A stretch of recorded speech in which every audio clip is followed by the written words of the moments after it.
Bienvenida, bienvenido a El arte de existir, el podcast de Jorge Zentner. ¿Cómo hacer de nuestra existencia un arte? Soy Jorge Zentner. Gracias por acompañarme en el episodio número 47 de El arte de existir. Si observamos con atención, veremos que a lo largo del día, la mayor parte del tiempo, nuestra actitud interna es la de esperar. Domina en nuestro paisaje interno una expectativa, un deseo latente, una carencia, una falta. Y, en consecuencia, aparecen la espera y la esperanza. La mayor parte del tiempo esperamos que algo llegue, que algo suceda, que algo cambie. Esperamos para supuestamente sentirnos como aspiramos a sentirnos. Nuestra actitud durante la meditación es todo lo opuesto a esperar. En la práctica de meditación no esperamos nada. Reconocemos y aceptamos que ya hemos llegado a donde debíamos llegar y que todo ya es como tiene que ser. En el instante presente, reconocemos así la plenitud de la vida. En el instante presente y exclusivamente en el instante presente, podemos reconocernos como seres realizados, podemos sentirnos completos. Cada uno de nosotros tiene la oportunidad de comprobar cómo se siente ahora mismo si renuncia a la espera, si renuncia a la expectativa, si deja de identificarse con el deseo y con el yo que desea y espera. Imaginemos que en este mismo instante nos dijéramos: yo no soy el que espera, yo no soy el que carece, yo no soy el que desea, yo no soy mi carencia ni mi deseo, yo soy. ¿Cómo podríamos sentirnos? Si yo no soy el que espera, ¿deja entonces de haber deseo en mí? ¿Desaparece en mí el sentimiento de carencia? Por supuesto que no. Estoy vivo y porque estoy vivo, deseo. Pero sé que yo no soy mi deseo. Reconozco que esa no es mi auténtica naturaleza. Con otras palabras, podríamos decir: mi alma no desea porque se sabe completa. Cuando me doy cuenta, cuando realizo en mi conciencia que yo soy y que no soy mis carencias, ni mis deseos, ni mis traumas, ni mis emociones, ni mis creencias, puedo empezar a relacionarme con todo eso. Y, como en cualquier otro tipo de relación, cuanto más amor dedique a esa relación con lo que no soy, mejor será para mí.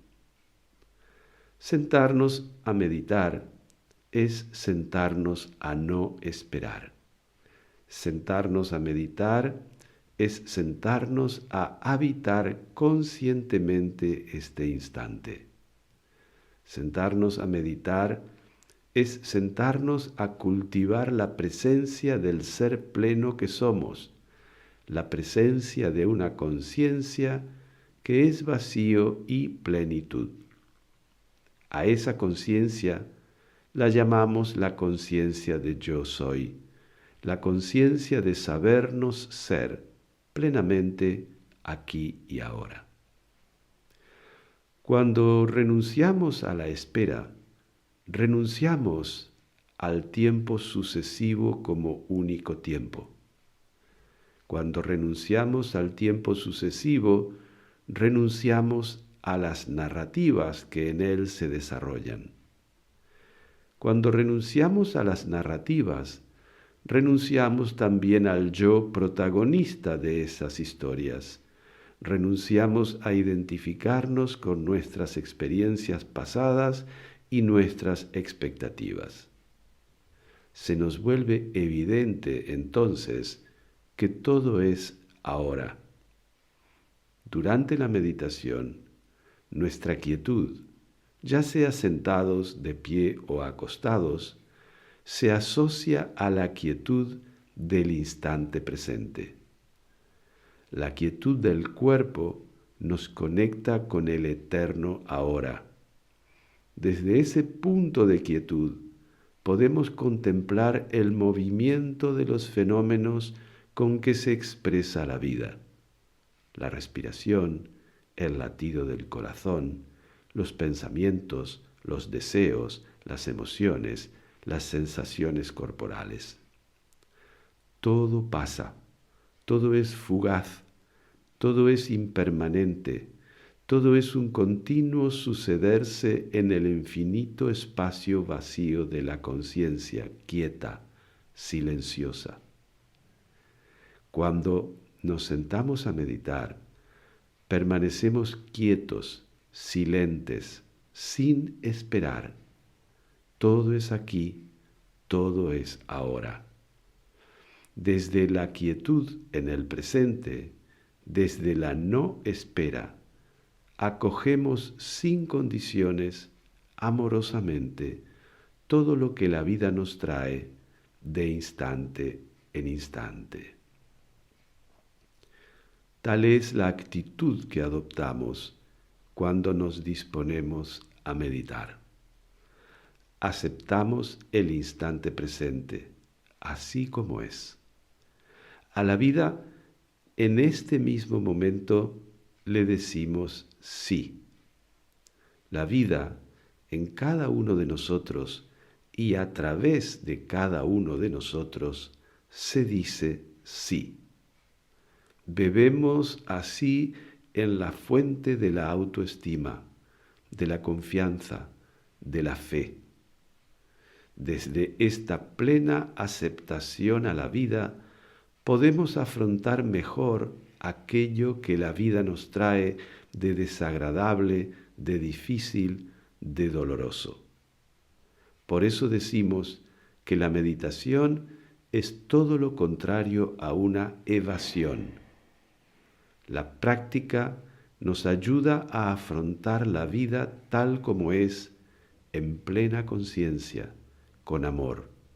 Y solo el amor puede liberarnos del miedo. A lo largo del día podemos observarnos. ¿Cuál es mi actitud interna? ¿Estoy en la espera o estoy presente con todo lo que la vida me trae aquí y ahora? Podemos estar presentes. Incluso podemos estar presentes con la espera si vemos que ésta aparece. Y a todo lo podemos acoger con amor, también a la espera.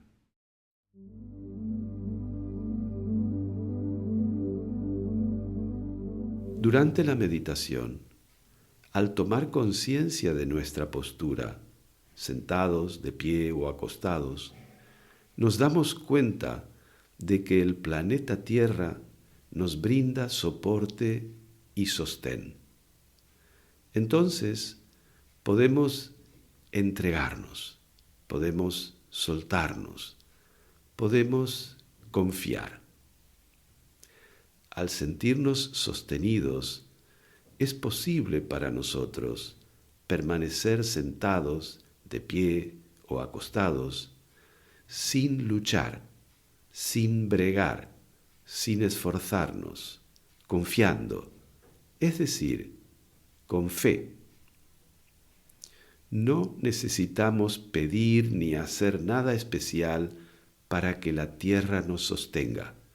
No necesitamos demostrar nada ni justificar nada. Tampoco necesitamos hacer méritos. Recibimos de la tierra un reconocimiento pleno simplemente porque somos. También al morir, la tierra nos acoge a todos por igual, sin categorías.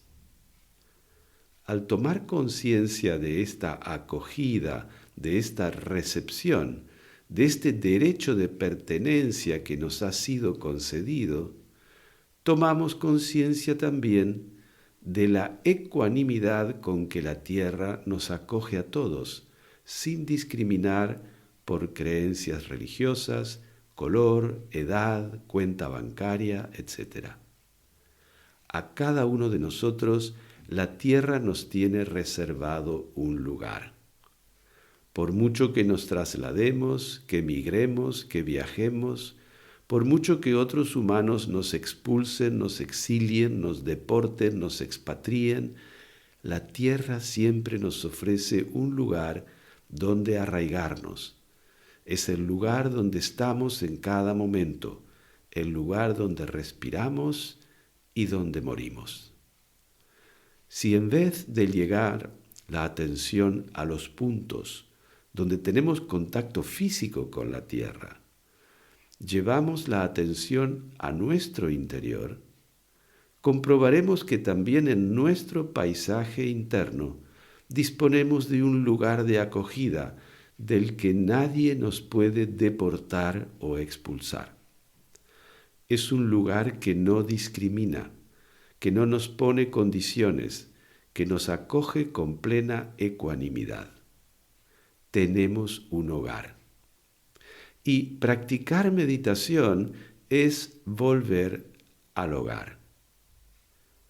Meditar es volver a establecer contacto con un espacio interior en el que todas nuestras historias, nuestras penas, nuestros dolores, nuestros fracasos, nuestras frustraciones, nuestras alegrías son acogidos sin condiciones, sin juicios.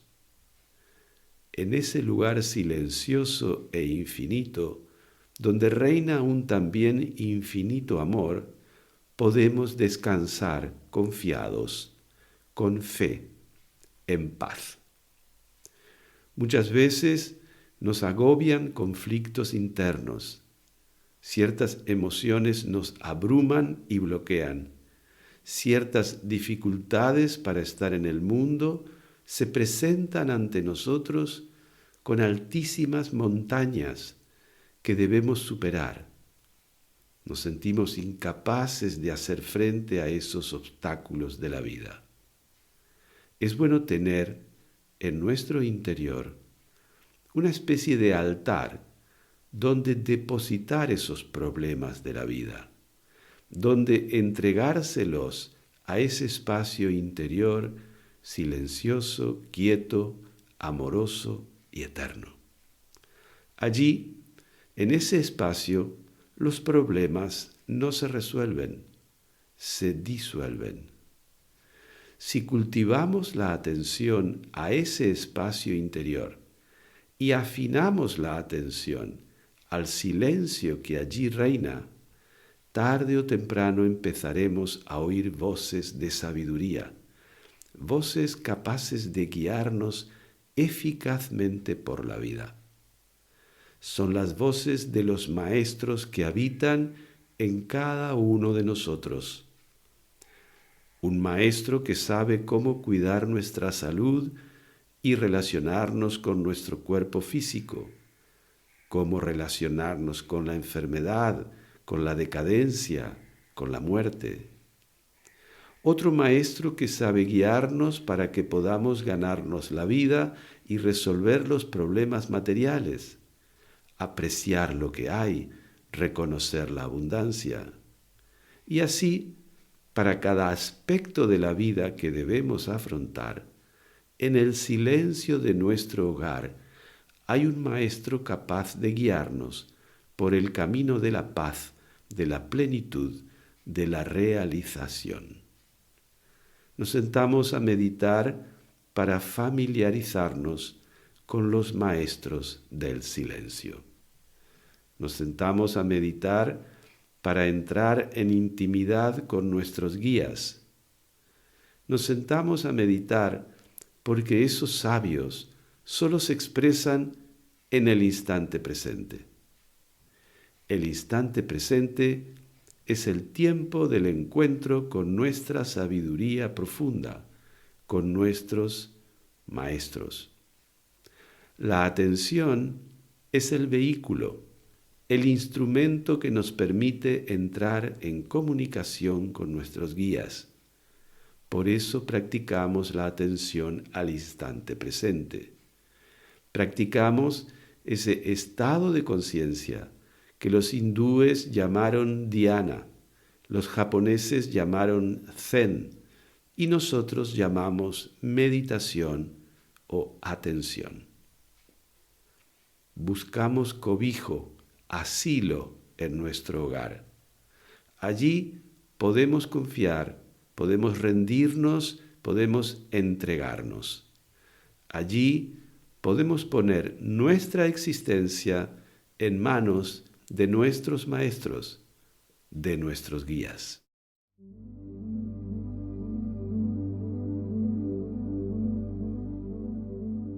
Cuando profundizamos en nuestra práctica meditativa, llega un momento en que es como si nos pusiéramos frente a un espejo y comprobáramos que en el espejo no aparece nada. El vacío de la mente se refleja en el vacío de la conciencia. En el espejo no aparece ninguna imagen en la que podamos reconocernos, nada con lo que podamos identificarnos. De pronto descubrimos que en el espejo no hay rastros del tiempo. Descubrimos que todo es ahora. Descubrimos también que el pasado y el futuro están contenidos en el presente, en el eterno ahora. En ese espejo vacío reina el silencio. No hay narrativas. Y porque no hay narrativas, no hay personaje. Solo experimentamos una presencia prístina, transparente, pura luz. Porque no hay personaje, no hay deseo, no hay carencia. En el silencio vacío reina la plenitud.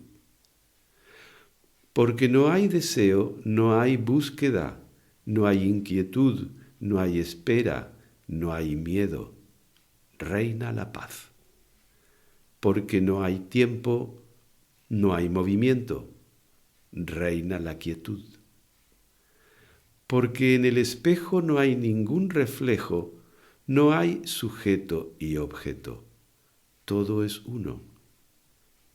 Paz, plenitud, silencio, quietud, presencia, son todos indicadores del encuentro con quien de verdad somos, con nuestra auténtica naturaleza.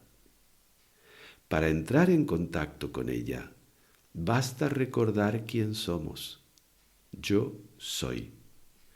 Basta recordar que somos esa presencia quieta, pura paz y plenitud, sin narrativas, puro amor. Para atravesar todas las pruebas a las que nos somete el existir, el humano que somos necesita a su lado esa presencia. Existir es un privilegio que hemos recibido. Nos es ofrecida la experiencia de nacer, de pertenecer, de perder, de morir. Nos es ofrecida la experiencia de traicionar, de ser traicionados, de mentir, de creer o no creer. Nos es ofrecida la experiencia de recordar, de olvidar, de cuidar, de dañar. Para recorrer ese camino de la experiencia, necesitamos a nuestro lado una presencia amorosa. Para atravesar la experiencia, necesitamos la compañía y la guía de esa presencia que el espejo no capta. Recordar quién de verdad somos es recordar que en cierto modo somos algo así como el padre, la madre de quien sí se refleja en el espejo. Recordarnos implica brindarle a ese personaje que tiene una imagen, que tiene una historia, que experimenta emociones, nuestra presencia de amor incondicional. Jorge charla con Davi. Un diálogo abierto, de corazón a corazón. Olá, Jorge. Olá, queridos oyentes. Jorge, para hoy me gustaría comentar contigo sobre una experiencia en el dojo Zen en que practico. Como sabes, soy practicante Zen. He tenido por la primera vez, Jorge, la oportunidad de ser un tenzo. El tenzo, Jorge, es un puesto muy importante en la tradición Zen y es la persona que cuida de las reflexiones para los practicantes. De las comidas, De las comidas. sí, es el cocinero. Sí, exatamente. Y cuando he recibido esta invitación de mi maestro, por coincidencia yo estaba leyendo un libro que se llama How to Cook Your Life, o sea, Cómo Cocinar Tu Vida, que habla exactamente sobre la función de Tenzo en el Zen, pero que flexiona mucho en cómo hacer algo prático en tu vida. El maestro de Shimaru, Jorge, que ha sido el monge Zen que ha trazido el Zen de Japón a Europa, decía mucho esto también, ¿no? Que el Zen tiene que ser una práctica transformativa en nuestra vida, que senão no vale de nada. Y cuando me deparé con este título de cómo cocinar nuestra vida, me quedé un poco así, como, ¿qué quiere decir con esto, no? He visto, Jorge, también unas citaciones que me quería decirte de un maestro también, un gran maestro Zen, Kodo Sawaki, que dice que en el Zen la religión es tu vida en cada momento. ¿Cómo te comportas en la vida? Y la respuesta a esa pregunta ha de ser tu religión. Estaba hablando también con un compañero del Zen recientemente y él me ha dicho sobre la práctica de Dana Paramita, que es la práctica budista de la generosidad, y que cómo aplicar esta práctica en su vida ha cambiado su vida. Él es un tipo que trabaja como web design y que no se daba cuenta, pero que demandava muito das outras pessoas. E que quando empezou a praticar o budismo e se ha dado de encontro com esta enseñança de Dana Paramita, e ele ha tentado praticar em sua vida, em seu trabalho. E como ha hecho? E ele ha empezado a estudar mais seu trabalho para ser mais eficiente e ter mais tempo. Queria ter mais tempo para ajudar outras pessoas, ajudar seus colegas. Ou seja, acabava seu trabalho, sua parte, e perguntava a um colega: "Puedo ajudar-te com algo?" E ele começou a fazer isso. Uma semana, 2 semanas, sem esperar nada em troca. A pessoa não tinha que ajudar em troca, algo assim. E um certo dia, seu monitor, seu jefe, le ha preguntado: "Pero Bruno, ¿qué ha pasado? Tú has cambiado, ahora se ve que has cambiado, ¿qué está practicando?" Y él ha dicho: he conocido el budismo, estoy tentando practicar algunas cosas. Y después de un tiempo, sus propios colegas le han indicado como el team leader, el jefe del equipo. Y él me ha dicho que esto le ha cambiado la vida. Una de las enseñanzas que la práctica de meditación nos aporta es que nada es como parece. Otra de las enseñanzas es la de la no dualidad. Otra de las enseñanzas es la de la atención y la de la intención. Te digo esto porque muchas veces desde nuestra mente, que divide todo, tenemos la percepción de que la generosidad es lo contrario de, por ejemplo, la avaricia. Y lo que enseña el Zen, justamente, es que generosidad y avaricia, todo es uno. Entonces, si nos centramos primero en lo que tu amigo Bruno te comentó en su práctica de Dana Paramita o de la generosidad, parece que él hizo unos procedimientos para tener tiempo y disponer de tiempo para los amigos o compañeros de trabajo. Pero resulta que la conclusión de la anécdota es que fue elegido team leader. ¿Cuál era la intención con que él hacía esto? ¿Lo hacía realmente para los demás o lo hacía para él? Yo no lo sé. No pretendo tener la verdad del asunto. Lo que quiero decir es que cuidado con quedarnos en lo aparente. Las cosas son, si nosotros hacemos una división entre el bien y el mal, si nosotros de lo que es uno hacemos dos, vamos a pensar inmediatamente que la generosidad es mejor que la avaricia. Y estaremos justamente en todo lo contrario a la enseñanza de la no dualidad. No es que tu amigo antes fuera avaro y luego se convirtiera en generoso. Tu amigo Bruno es. Y en cada momento, como cualquiera de nosotros, él tiene que estar eligiendo y no puede dejar de elegir quién quiere ser. Es decir, asumir la responsabilidad de cocinar su vida. Eso es exactamente cocinar tu vida. En cada momento, ver qué tipo de experiencia estás realizando. Si todo es uno, él es sus compañeros de trabajo. Puedes ser en la práctica mucho más generoso de otro modo que guardando tiempo para dárselo de ayuda a los compañeros de trabajo. Las cosas en sí mismas no son ni buenas ni malas. Cuando se habla de generosidad, entiendo yo, se habla de darse, no de dar algo, como el tiempo o el dinero o la ayuda. Hay una larga historia, por ejemplo, de la beneficencia, que solo es en beneficio de la tranquilidad del alma de quien da, sin ningún tipo de atención al otro, de atención profunda, quiero decir.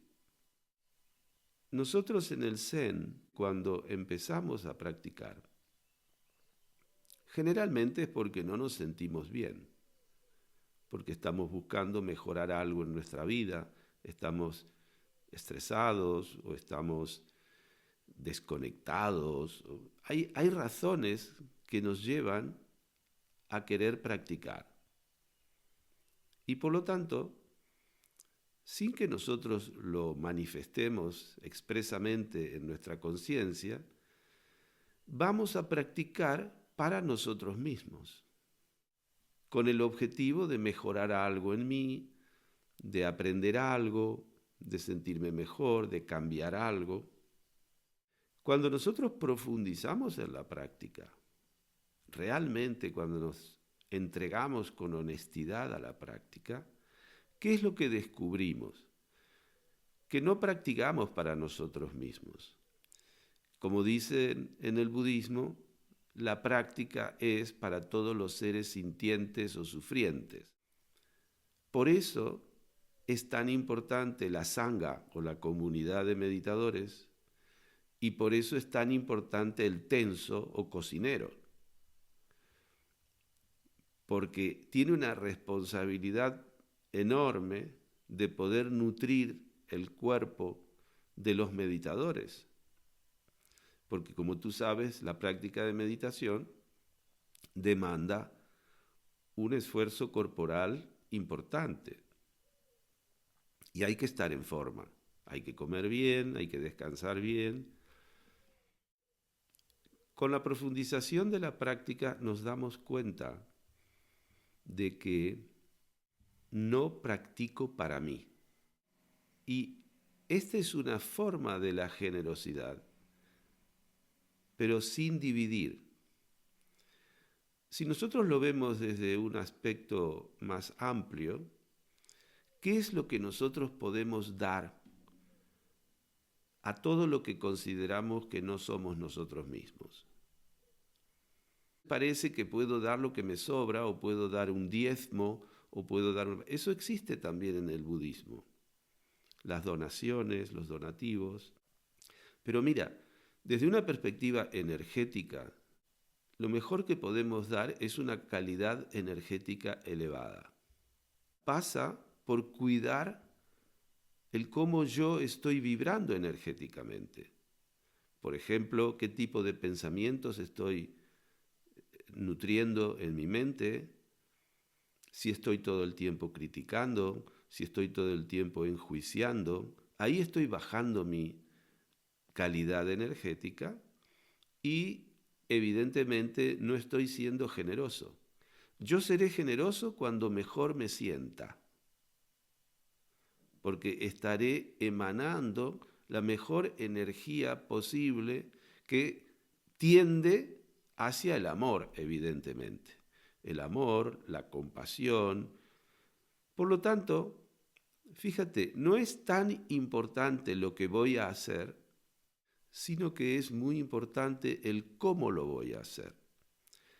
En este sentido, yo siempre cuento una anécdota que he leído de Antonio Gaudí, el diseñador, el arquitecto de la Sagrada Familia, entre otras cosas, en Barcelona. Yo no sé si tú sabes, pero el templo de la Sagrada Familia no es una catedral, es un templo expiatorio. Por lo tanto, un templo expiatorio no se puede hacer con dineros públicos, tiene que ser hecho con dineros que los fieles ofrecen, dan, para expiar sus pecados. Y cuentan que cuando Gaudí estaba a poco de empezar las obras de la Sagrada Familia, recibió la visita de un industrial de Tarrasa, un industrial textil. En aquella época la industria textil estaba muy desarrollada aquí. Y le entregó un cheque de 25.000 pesetas para la construcción de la Sagrada Familia, para las obras. En aquella época 25.000 pesetas era muchísimo dinero. Y Gaudí, con gratitud, dijo: «¿Cuánto dinero? Muchas gracias, esto nos vendrá muy bien para continuar los trabajos». Y este industrial le dijo: «A mí 25.000 pesetas no me hace nada, no es tanto». Entonces Gaudí le dijo: «Si no le hace nada, deme más». Y el hombre le preguntó: «¿Cuánto más?». Y siga subiendo hasta que le haga algo. Si a usted no le hace nada, ¿qué va a expiar? Podía parecer muy generoso 25.000 pesetas, pero no tenía el sentido que el templo expiatorio estaba demandando. ¿De qué estamos hablando aquí? Estamos hablando de lo que se llama la intención. La generosidad pasa por el lado de la intención. Si nosotros no estamos atentos a la intención con que nosotros estamos cocinando nuestra vida, entonces no podremos ver claro si estamos en dana paramita o no. Básicamente, hay dos intenciones posibles, una intención egoísta y una intención altruista. Claro, tenemos que ver muy fino cuando decimos altruista. Evidentemente, altruista, altro, otro, quiere decir considerando al otro. Pero yo considero al otro como algo separado de mí, porque entonces allí no estamos en la enseñanza Zen. Es muy fino, hay que elaborarlo muy fino, hay que meditar, hay que observar mucho el estado de nuestra mente para no quedarnos en la apariencia del gesto. A veces, no, entre comillas, ayudar a alguien puede ser muy altruista. Y a veces ayudar a alguien puede ser muy egoísta. La enseñanza verdadera es, no hay dos. Dar es recibir. Si no comprendemos que dar es recibir, como sembrar es cosechar, todo es uno y todo es ahora. Esta es la verdadera enseñanza del Zen, tal como yo la comprendo. No quedarnos con lo aparente, porque lo aparente nos lo muestra como dualidad.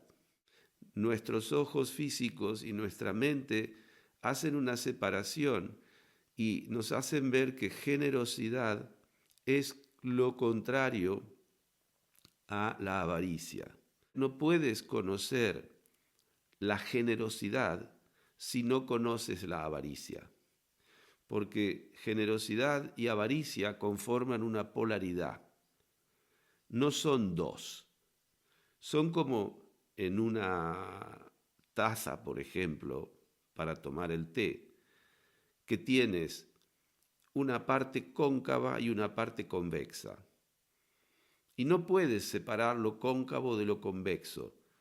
Entre lo cóncavo y lo convexo hay una tensión. Y esa tensión es la forma de la taza. Gracias a esa tensión, la taza tiene una forma. Cuando tú esa taza la dejas caer al suelo y esa tensión se rompe, la taza se destroza y quedan pedazos de taza. Tú necesitas siempre la tensión entre lo cóncavo y lo convexo para tener una taza que te sirva. Y también necesitas la tensión entre la generosidad y la avaricia, porque si no reconoces tu avaricia y solo reconoces tu generosidad, te identificas de algo y te alienas de lo contrario, y entonces te debilitas. Y esa es precisamente la identificación por un lado, la alienación por el otro, es precisamente la estructura de nuestro ego. Nuestro ego se estructura así, nuestro ser no, nuestro ser es todo lo que no es. Si yo soy generoso, es porque también soy avaro. Por lo tanto, ¿qué soy? Yo soy. Y esto es un poco un ejemplo claro de lo que hablamos normalmente de la no dualidad. Fíjate, estamos hablando de generosidad sin excluir la avaricia. No hay dos, todo es uno, todo es ahora. Estamos hablando de intención. Puedo hacer un acto aparentemente muy generoso con una intención egoísta. Y puedo hacer un acto aparentemente muy de avaricia o de individualismo y muy egoísta y que sea altruista. Cocinar la propia vida significa hacerme responsable de la calidad de mi experiencia interna. Nosotros, en nuestra vida cotidiana, en nuestra existencia en el mundo, lo único que recogemos es una experiencia interna, es cómo sentimos las cosas. Da igual si tú tienes un coche blanco o un coche negro. Lo importante es cómo te sientes tú con tu coche.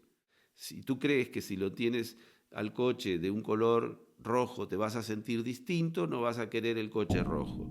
Pero no estamos hablando del coche, estamos hablando de la experiencia interna de poseer ese coche. Lo que a nosotros nos importa en todo esto es que tenemos una libertad última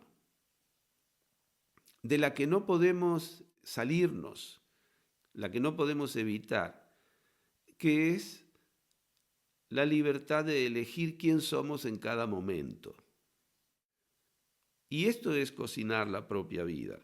Esto es estar atento a los pensamientos, a las actitudes con las que yo recibo, acojo lo que la vida me va trayendo.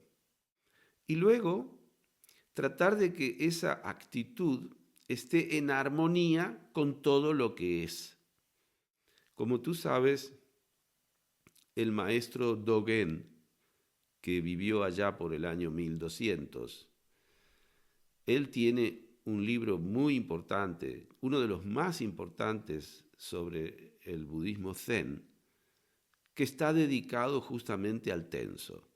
Hasta ese punto se le da importancia a ese personaje que es el cocinero de la comunidad. Y allí hay infinitas enseñanzas de vida,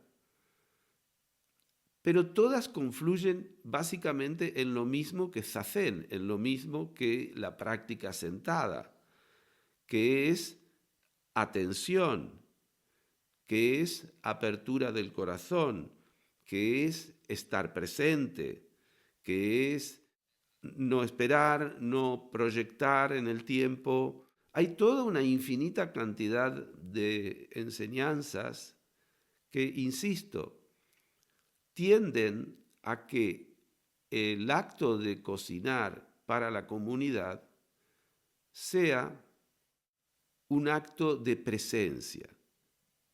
Hay una anécdota muy bonita en el budismo zen, no recuerdo de qué época antigua era. Yo creo que ya la he narrado aquí en el podcast, pero vale la pena volver a contarla porque la ocasión se presta. Y es que antiguamente en los monasterios, cuando el maestro o el monje principal del monasterio fallecía, él tenía que transmitir ese puesto de poder dentro del monasterio y para hacerlo entregaba su bol en el que él había comido y que venía de largas tradiciones antiguas de unas cerámicas que a veces se arreglaban, se rompían, se volvían, pero era un objeto muy importante porque siempre el monje principal iba heredando del anterior ese utensilio donde comía cada día. Y entonces en uno de estos monasterios había el monje principal que estaba ya muy desfalleciente y todos los demás estaban especulando a ver a quién le iba a dar su bol, a quién le iba a transmitir el privilegio de dirigir aquel monasterio. Y claro, eran todos monjes que llevaban muchísimos años meditando en el dojo, en el templo, que habían estudiado muchísimo los sutras del budismo, que eran auténticos eruditos, y era difícil imaginar a quién él iba a elegir. Y en el último momento, cuando se hizo una ceremonia para que él transmitiera ese bol, él hizo llamar a un campesino que trabajaba de pinche de cocina, que pelaba zanahorias o cortaba cebollas o una cosa así.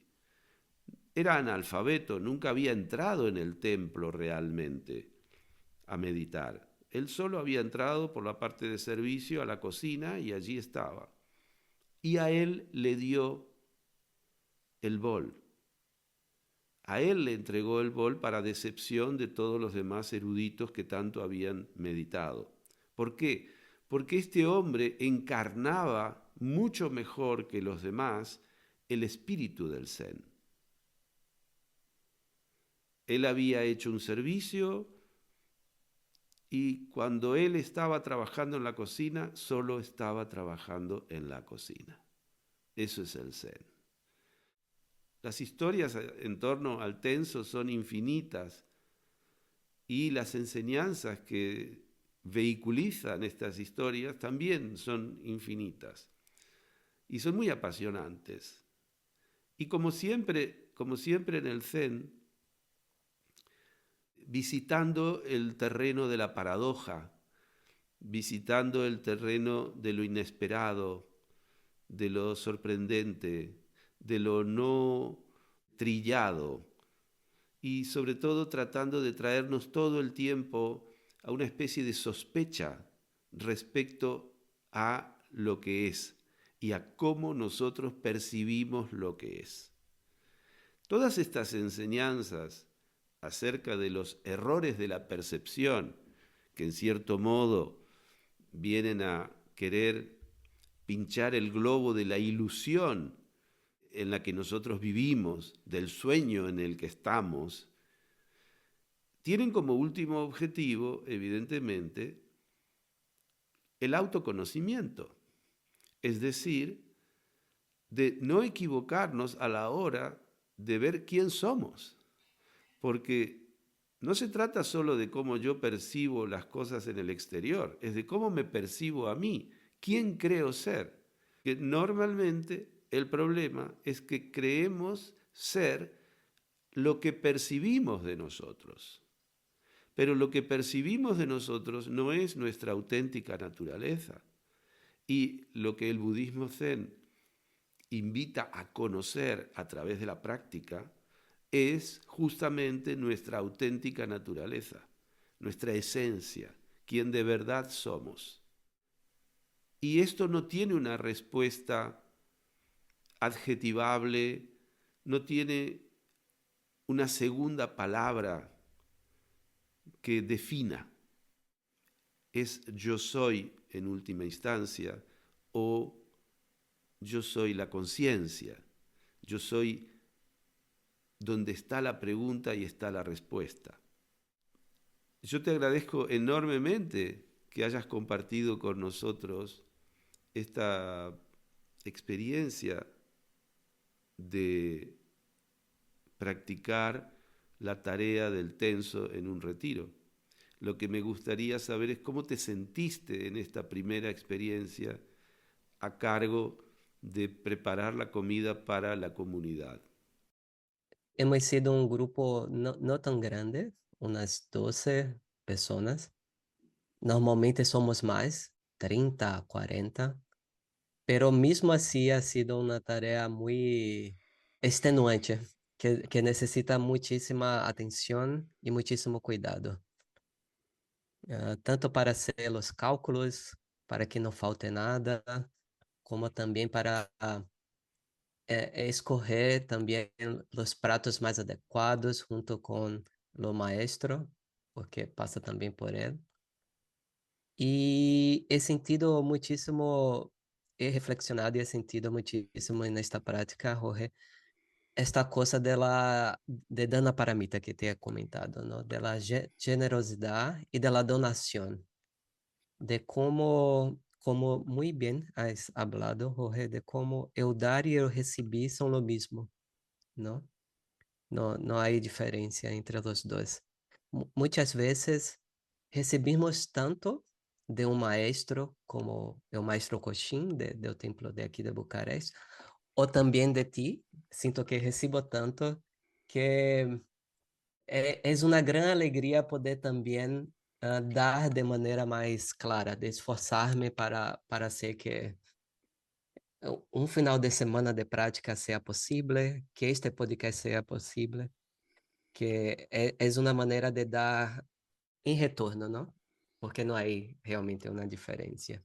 Ha sido una tarea en que en los días después yo estaba esgotado, pero estaba muy contento, muy contento. Y ha salido todo bien, porque outra coisa muito importante, Jorge, que he aprendido a praticar em Zen, é o não medo. Quando el maestro ha buscado otras personas para hacer este puesto, las personas han dicho, prefiero que no, creo que no va a dar, no salirá bien. Y yo he dicho de primera quiero hacer el tenso sin problema. Y no puedo controlar el resultado, será la primera vez.